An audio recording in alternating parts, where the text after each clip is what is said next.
So let's check out yet another Arch-based Linux distribution.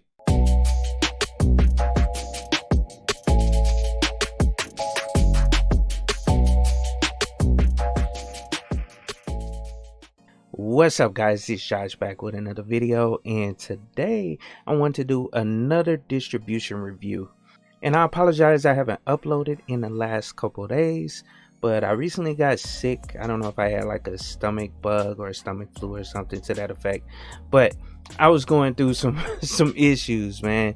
But I'm back, finally feeling a little better, so I wanted to go down and hop back into it and do a distro review of a distribution that I was looking at before, all that happened. And like I said in the beginning, it's a Arch-based Linux distribution, and it's super cool.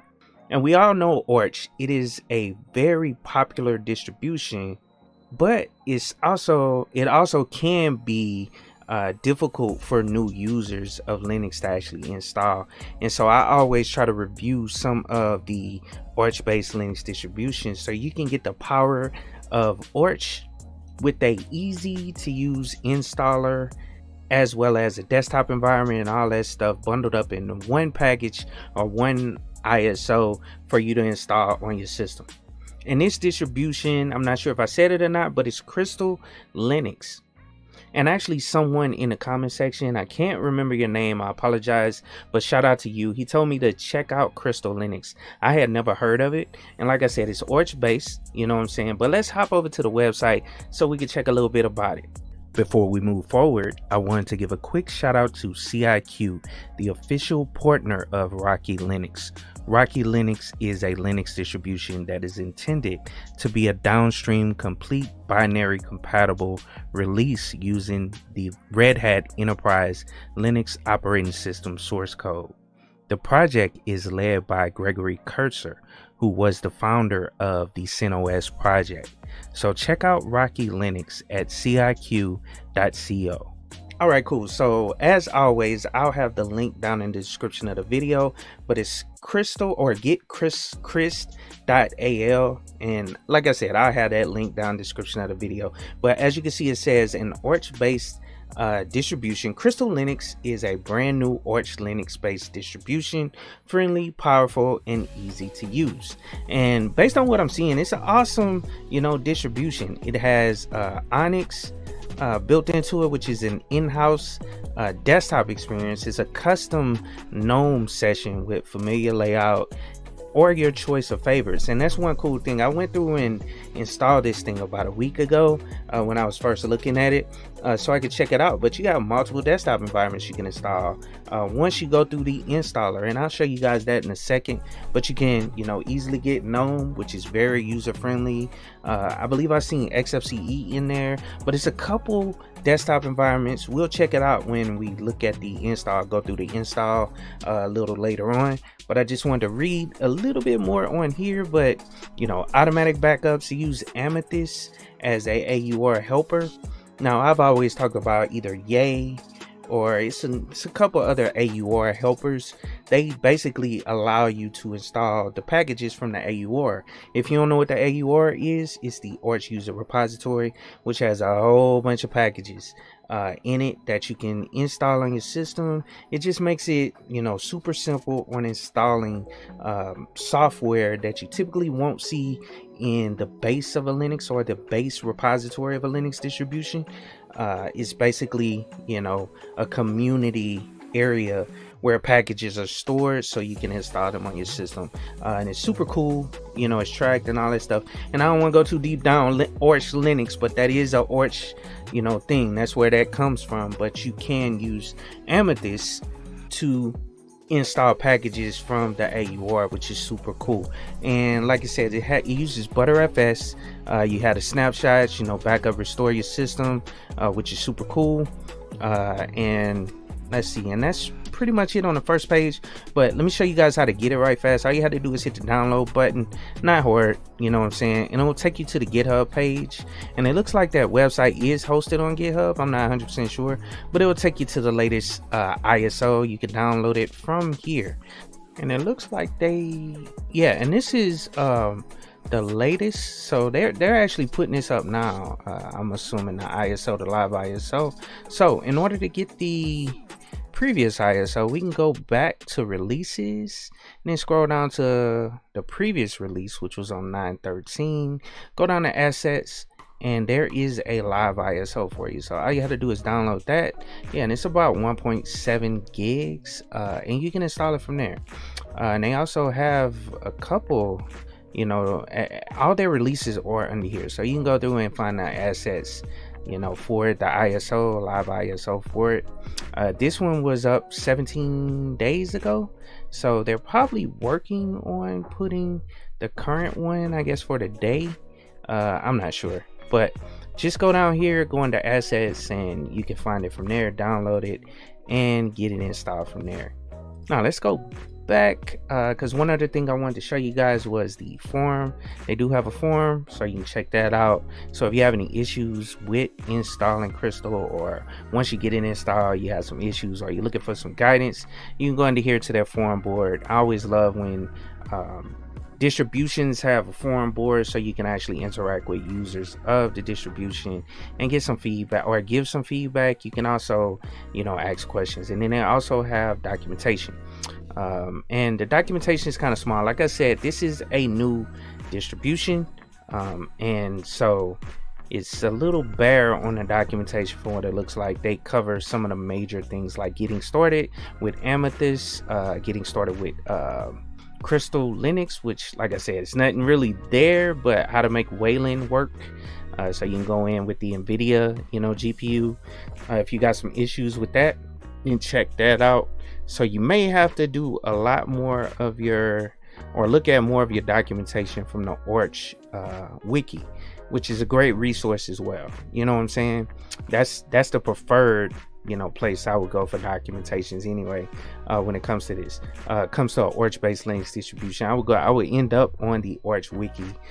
Whenever I ran into issues or I was trying to get some software or something like that, I would go to the Orch Linux website, and then go from there, go to the wiki, you know, check out whatever I want, because they use the Orch repository. So most of the packages that are available on Orch Linux are most likely on Crystal Linux as well. Okay, enough talk. Let's go on and get to the install. So I'll be back in a second and walk you guys through how to get this thing installed on your system. All right, so we have our virtual machine created. Let's go on and boot this thing up. And like always, I use Proxmox for my virtual machines, but I wanted to at least show you guys what will show up when it's booting up. So it's basically booting up into like a normal Orch Linux distro. So let's get into it. It'll pop right up to the desktop environment, which is super cool.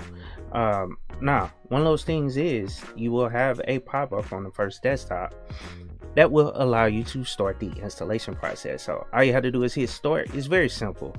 This is a awesome little installer, and actually let's check this out. This is Jade GUI, so GUI, Jade GUI. This is the installer for you. So let's look at it and see what it is. So Crystal Linux Dev Team. So this is their installer. You can look at the details. Let's check it out. So they have a website for it, but easily install Crystal Linux. So I'm gonna go back. I'm not gonna look that deep into it. You can check it out for yourself when you have it booted up, but that is the installer. It's not using the typical Calamaris installer. One of the things they probably need to fix in here that I saw was probably have it default to the time zone that most people would use. And let's just type it in, or type in Pacific. See if we can find Los Angeles, which is where I am. Let's see if we can find Los Angeles. Let's just type Los Angeles. So LOS, yeah, there we go, America, Los Angeles. And you just highlight it, hit next, and then select your keyboard. And like I said, it might be best if they go through and default it to something, but you got to go through and find your keyboard layout. And you can't even type in this one, but you can at least go down to the bottom, because you know United States is, you know, at the bottom. So United States of America, US, normal. Yeah, we can select the normal, hit next, and then create your username, which is cool. You know, type in password twice. Boom. Super strong password, you know, as always. And then we want to enable administrative rights for the user, which is pre-selected for you, and enable super user account, allowing using the root user. So you can disable that if you don't want the super user, you know, enabled. So at least you have that, you know, defaulted for you. You know what I'm saying? You can disable the root account or the root user. So hit next right there, and this is where you can select your desktop environment. And like I said, they have an awesome desktop environment based on, you know, GNOME. It's called Onyx. I'm gonna select that so you guys can see the default, but we all know what GNOME, Plasma, they got Budgie in here, they got XFCE, Mate, pretty much all the major desktop environments are here. And Sway, that's cool to actually see. Awesome window manager is in here as well. So you have the option for a window manager, so that's super dope. I'm gonna use their Onyx, like I said, just to check it out, which you can kind of see what it looks like right there, but we are gonna see what it looks like after the install.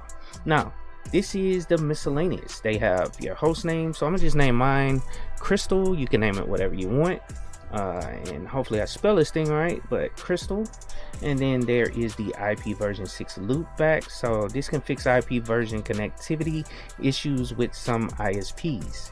You can turn that on, that way it loops back.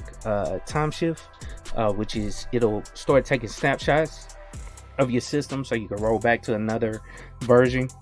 And then your swap, so it uses ZRAMD. It creates a compressed area of swap in RAM, so we'll use that. You know what I'm saying? It's super cool. So let's hit next, and then this is where you're going to set up your disk.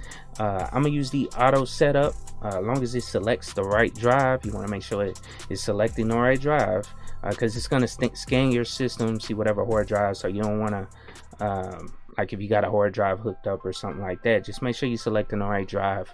Like I said, this is a virtual machine for me, so it's empty, nothing is on it. And then you can also go into manual partitioning. I'm not gonna go into that. I might look at that at my own leisure, and you may want to look at that at your own leisure just to see, you know, what the manual partitioning is all about. So let's hit next, and here is the summary of everything we're gonna do. Everything we selected. Let's hit next, and now it's gonna go through and do the install. So I'll be back when it completes. And one thing they probably could fix, you know what I'm saying, and I remember this from when I installed it before, but this little terminal within the window in their installer, it probably should automatically scroll down so you can at least see. If you want this to show what's going on, then make it scroll. You know what I'm saying? That might be something, you know, they could probably fix. And I hope I'm not ragging on you too bad, or ragging on whoever developed this too bad. I'm not trying to rag on you. I was just saying possible, you know, fixes or something you could put in another ISO or another release. You know what I'm saying? Just go down, make this thing scroll, so people can see that it's actually moving. Because even as it's going, like if I scroll down to the bottom, if it starts going again, I still don't know, because it's going to stay right here. You'll see that, and then you won't see anything else, and I have to continue scrolling back down or scrolling down to see what's going on during the install. But anyway, I'll be back when this finishes. It shouldn't take too long, and then we'll go through and look at the operating system, what it actually looks like when we bring it up. All right, check this out. So the installation is complete. That's what will pop up at the end, and like I said, it doesn't, you know, scroll through that little terminal that's up there, so you really don't know where it's at. You really don't know if it's like frozen or something, or if it failed. You have to scroll down in that terminal to actually see what's going on. But anyway, once it finishes, it will pop up with this, so you're good to go. All you have to do is click reboot, and we can log into our fresh installation of Crystal Linux. So I'll be back when it comes back up.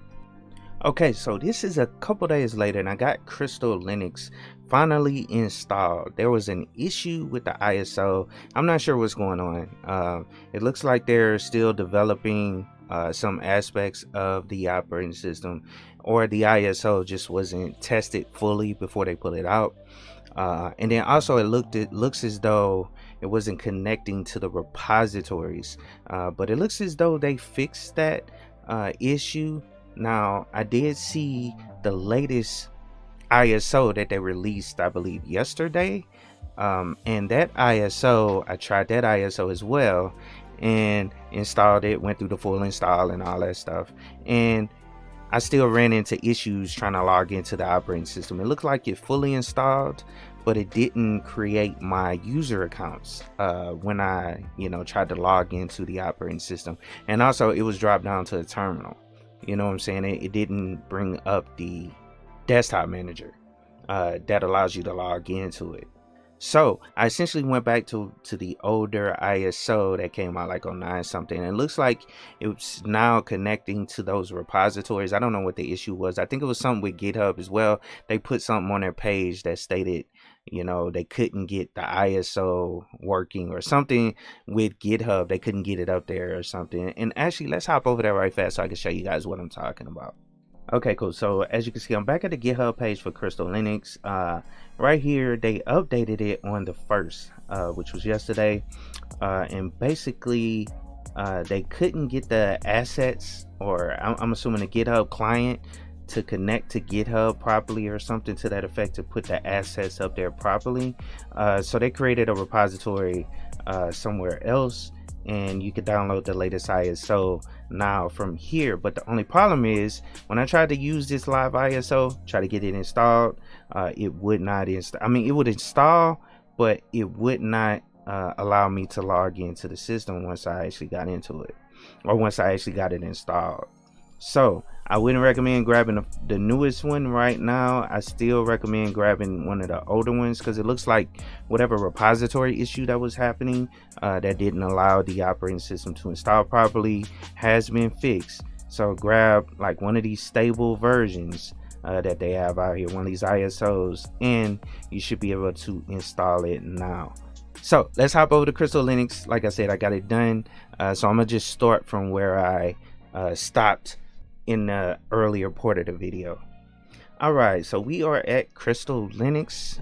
This is a fresh install. Like I said, I used that same ISO that I used earlier in this video to install it. So this is how it would look if you use that ISO. So it comes in just like this. Like I said, it's a variation of GNOME. So if you use GNOME before, it's not that difficult to catch on to this and get this up and running as well, because it's the same options, so, or the same way to navigate the desktop environment.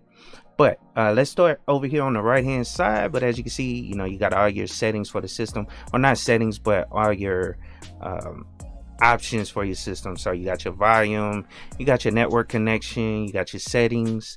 Under here you can actually get to the full settings there. You can lock, power off, log out, all those options that you typically would see up there. And let's go down and open up these settings right fast.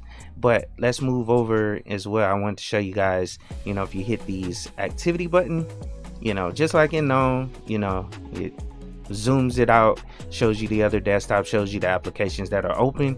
That way you can pick whatever you want and open up new applications if you want to, all that good stuff. All those cool features that they added in this latest version of GNOME is here, so you should have that by default. Now, just to show you guys some of the applications, because it's not that many applications. They have a good amount for what you need, but not that many, what I'm saying. But and I really like that more. That way you can get everything installed that you want to get installed. You don't have a whole bunch of extra software that you may or may not use, what I'm saying. So you can build from here, and that's one reason I like Orch in general, because you build the system for what you want, how you want it, and you don't have an extra fluff in the operating system that could potentially slow it down in the future, from slow down your updates, because you got to keep updating those applications that you are not using. What I'm saying. With Orch, you install what you need, and that's the only thing that's updated on the system. But you got SSH server browser, weather, you got your clock, you got your extensions, you got Firefox. So I'm gonna open up Firefox, and one of the things they talked about, you know, under applications that they had was timeshift for backup. So you can set up your backups. Now I just went on hop back over there, but I'm gonna show you guys the version of Firefox that it comes with. But you got gedit, Vim is installed by default, and then, you know, your terminal and all your normal utilities you would need, like disk usage analyzer, disks, you can modify disks that are plugged into the system, image viewer, which is good. It's good to see. Let me open that up as well, just see what that is. And that is the typical GNOME image viewer. So yep, good to go. And then let's go back here. I wanted to look at some more of the applications under utilities. You got your archive manager, you got your characters for the emojis and all that stuff, and you got fonts in here as well. Document viewer, so PDFs and all that good stuff can be viewed on the system. So simple utilities. Now let's go back and see what version of Firefox we have installed. So let's go down to the help and then about Firefox, see what version we got. So we got 105. So that's a good, you know, that's a good one, you know what I'm saying, right there. So let's go down and close that out. But check out the settings, you know, simple settings, just like in, you know, any other known desktop. You know, I got, you know, guys, I always like the dark theme, and that's the way it was looking in the installer. As you can see, by just changing that dark theme, you know, that to the dark theme, it kind of, you know, gets it right back to where the installer. And that's one cool thing I like about this one, because you got a whole bunch of options in here for the light and dark theme. So if you got dark theme selected, I believe it's going to get that red one, yeah, that dark red one, or you can get the light one and that brightens everything up, you know what I'm saying. So you got options here for what you want to see, you know what I'm saying. And that's dope, the way they had it set up in GNOME, you know, nowadays. That's just super dope. I really like that. Now just I mean, I'm not gonna go through all these settings. I'm sure you guys know how to use these settings, but let's go to the about page and just check out the what you call it, the kernel. See what kernel we got here. Let's see, and let's scroll down. Let's see, Crystal Linux, it's rolling release 64-bit GNOME version 42. Wayland, that's the Windows System Manager, virtualization KVM, and then software updates. So yeah, you can, you know, it'll check for updates and it'll show you if you need any updates on the system, which I'm sure it has a lot of updates, because this is a little bit older, you know, ISO. It's not that bad, but with Arch Linux, you know, you tend to see a lot of updates on the system, you know, because it's rolling release and they push out the system updates pretty quickly, you know. Now you got your software. Let's go down and show you guys how to get to that, so you can get whatever software you want using this little, you know, manager for you. But obviously you can go into the terminal and install whatever you want. But let's see, one thing I wanted to do on here is, and let's zoom in a little bit, boom, and then boom, and let's run NeoFetch, because a lot of these new distributions, they're starting to come with NeoFetch installed. You don't have to install it, but this will show us our bash shell version, which is 5.1, and really what I'm looking for is the kernel version, so it comes with 5.19. so good to go. We are good to go on that. And Adwada is the theme, Adwada is the icons, and that's cool that it's actually using Wayland by default. Like, I don't typically like Wayland, you know, but it works, you know what I'm saying. It's to the point where it works now.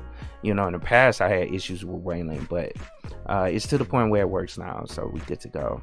And just this system sitting idle, just so you guys know, are you guys that like to see, you know, what's happening. And of course this is running a virtual machine on a server, but sitting idle is using a little over a gig of memory, so that's, you know, typical for GNOME.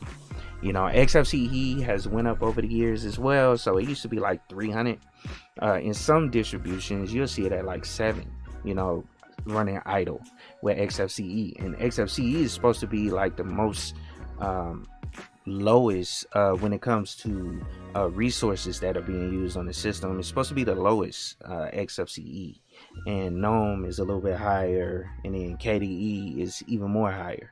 You know what I'm saying? So with GNOME, that's about right for right now.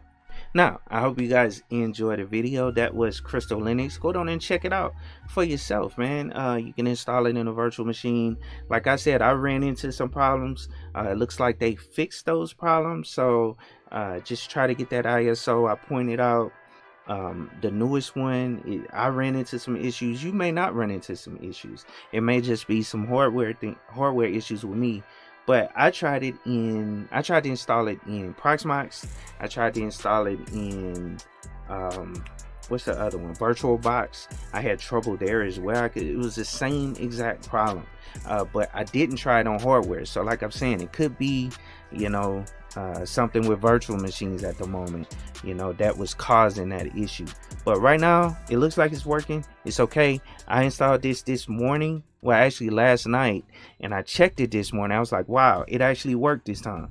And so it actually worked. So check it out. You know what I'm saying? I think they fixed a lot of the issues, because I've been looking at their GitHub page, you know, constantly trying to see what was going on, because I spent time recording the beginning of this video by going through the install, you know, showing you guys everything about it, about the actual operating system. And then I get to the point where I can't get the operating system installed. So I'm like, man, I got to get this thing done. But anyway, hope you guys enjoyed the video. Go down and like, share, and subscribe to the channel if you're not already subscribed. And of course, keep it techie.